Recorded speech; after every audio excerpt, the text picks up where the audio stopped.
Do you know what it's like to leave everything behind? Your home, loved ones, to head deep into the wilds, perhaps never to return. Senua does. The hardest battles are fought in the mind. That is what Dillian taught her. With every defeat, the dark rot will grow and soon it will take her soul.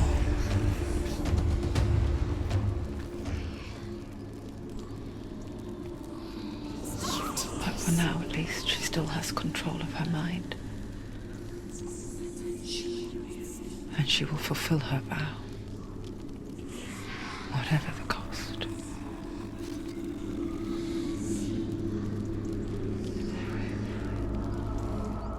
Let me tell you, friend, it's no exaggeration to say that Senua has been dealt the toughest of hands.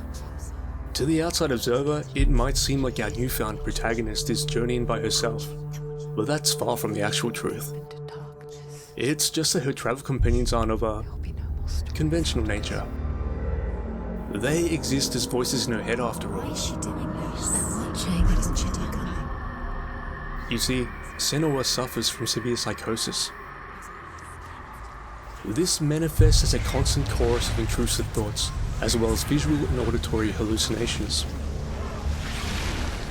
Life is not easy for her, but she presses on with a single-minded determination all the same. She has a mission to accomplish, and there's no turning back now. I hear you.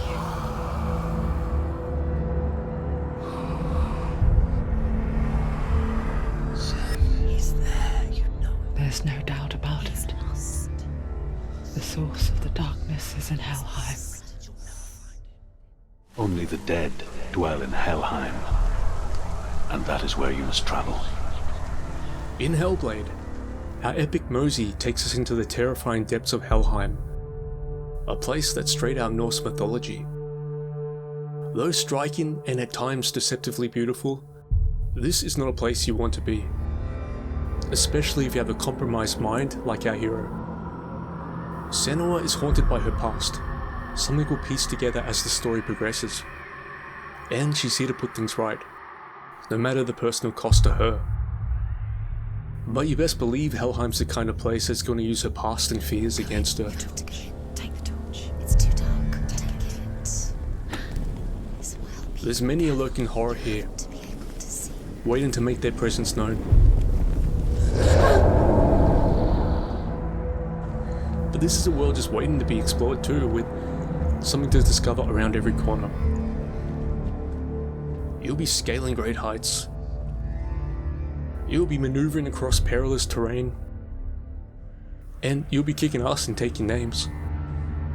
But mostly, you'll be puzzle solving. Illusion hides the path to Valravn. Don't trust your eyes. Find another way to see the truth. Now this is my kind of gameplay. Being an adventure game nerd from way back. Give me a good puzzle to solve and I'm extremely happy. And thankfully there's lots of good puzzles to be found here. Most of them are compelling, clever and diverse. There's one that makes use of the game's exceptional sound design, where you're tasked with navigating dark surrounds just using environmental cues. There's another that reminded me of the incredible Crack in the Slab mission from Dishonored 2, where you're empowered to explore a location in two distinct timelines. The ones where you had to match a rune with geometry in the environments were a bit hit and miss though. These reminded me of the 3D equivalent of pixel hunting from old school point and click adventure games, and that's not something to aspire to. The incredible attention to detail of the world itself makes Senua's adventures through Helheim one that's absolutely worth taking. And if you're curious to learn more about the sights and sounds, the game is happy to oblige, with all kinds of glyphs scattered around the world with a story or a history lesson waiting to come to life. Pick up the sword. Pick it up. Fight the darkness. Fight it. Get up. Get up.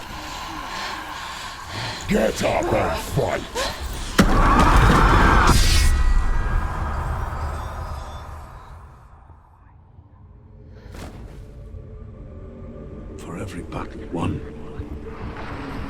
greater battle takes its place. And so it goes. Until we fall.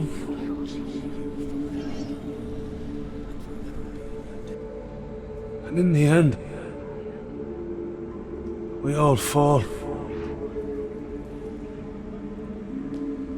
Even the gods have their time. Yet we still go on. Why? I made a promise. It's safe to say that Senua has many a demon to face, and not just the ones inside her own head. This is Helheim after all, and the threat here is very real. Fortunately for us, our reluctant hero is a formidable warrior, and definitely knows a way around a sword. Hellblade has a way of making all fights feel very perilous. The enemies are always bigger than you, you're almost always outnumbered, and there's just a weight to the combat that makes every encounter feel like it could be your last. Eventually, when you become more seasoned, you'll learn the right strategy for the right opponent. You know when to use heavy and light attacks, you know when to use melee to kick and advance an enemy back, you know when to use focus to slow down time, and you know when evade's just the best option. Before playing this game, I didn't really know what to expect. I almost thought it was going to be one of those walking simulators where you just mosey about and take in the environments. And sure, you get to do that a whole damn lot. The combat is every bit as important as those elements, and it's done genuinely well. Just another challenge for Senua to overcome. They're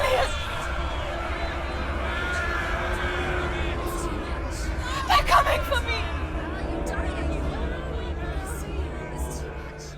Honestly, I'd be doing you a disservice if I didn't elaborate on the whole mental illness thing at Hellblade's core. So, full disclosure, I've had OCD, or obsessive compulsive disorder, since I was a young kid. I can't see. It's been a challenge, to say the least. Just step out of this darkness. Let them see who you really are, like I have. Just because I have experience with one significantly milder mental illness, does that give me the authority to comment on them all? Well, no. Absolutely not.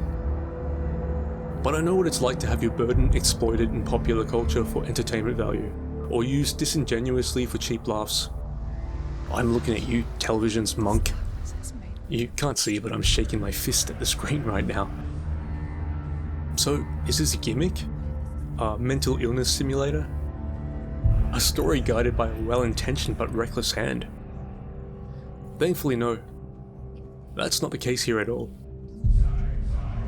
Senua is a woman depicted through a lens of compassion and empathy, grace and endurance. Well, that was MoseyThrough, and I'm Dan Clarke. Don't forget to like and subscribe if you like the channel.